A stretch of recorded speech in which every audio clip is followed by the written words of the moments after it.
Channel. So we'll continue discussing the visual question answering tasks, and we'll now be reviewing some important papers that attempt to solve the problem. So the paper we'll be looking at in this session is the ViLBERT, which stands for Vision and Language BAT. The idea is taken from the BAT model, which is based on the transform architecture. Alright, so at a high level, the author has an idea of pretraining what they refer to as Visiolinguistic representation of vision and language. So it's just like a self-supervised task where you have a pre-task or a post-task, and this task is task-agnostic. That is, it does not depend on any specific downstream task. Just do something that is general. So this does represent both the vision and language jointly. So that's why they refer to it as the multimodal task. So I'll quickly do a walkthrough of the high level before we look at how they attempt to solve the problem. Now, they used what we refer to as the conceptual caption dataset. So they pre-trained the model through two proxy tags on large automatically collected conceptual captions dataset, and that's what they use to transfer to the downstream tags. And they considered, I think, 5 downstream tags. They have visual question answering, visual common sense reasoning, refining expression, caption based image retrieval, and one others that we will see below.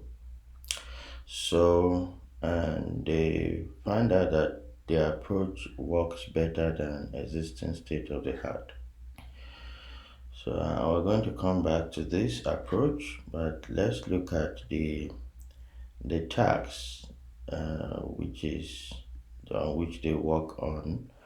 So let's quickly look at the data set.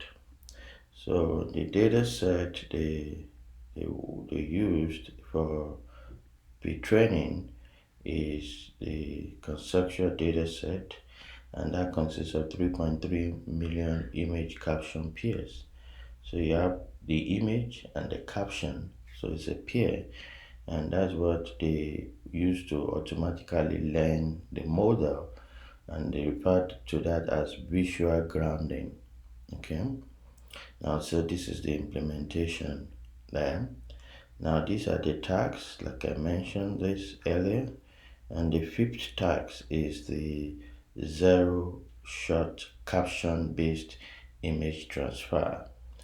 And here we have the result and the ablation study based on the existing state of the art. They consider 4 existing state of the art that have been published, and they now compare the performance with theirs. And we can see that clearly the one that are in bold outperform most of the other existing state of the art.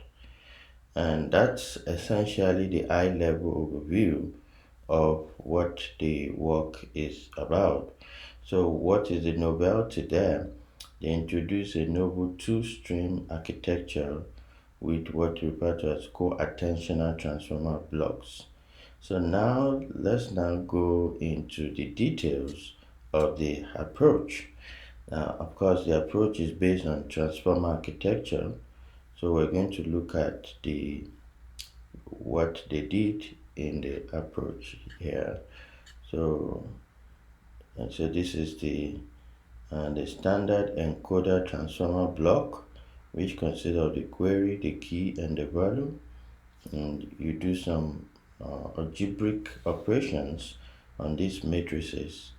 That's what is contained in the multi-head attention.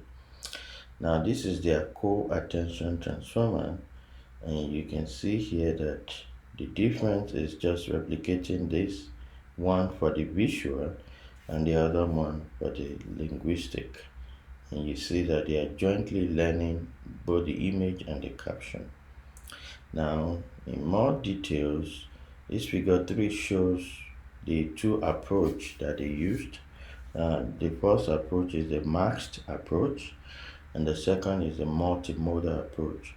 So the masked approach is very intuitive. It's as we have in BAT model itself. The idea is just that you max out some of the pixels of the patches in the image, and you expect that the model will be able to learn what you have actually maxed during training. Similar thing for the word. So from here to here is the image, from here to here is the caption, and you have the vision and the language part that have been mashed together. And this gives us the hidden state output of those prediction. Like here, this is Max, so you expect man here. This is Max, you expect shopping here. So you use a binary cross entropy loss to be able to optimize the maxed during training. But in the multimodal, you do not do any maxing. All you do is you try to do some alignment and see whether you're aligned or not.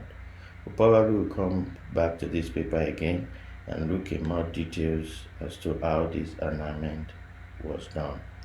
And then that's essentially at the eye level what this is all about. And I will be stopping here. Hopefully, you might need to come back and dig into the more architectural design and implementation in subsequent video. Thank you very much, and see you in the next one.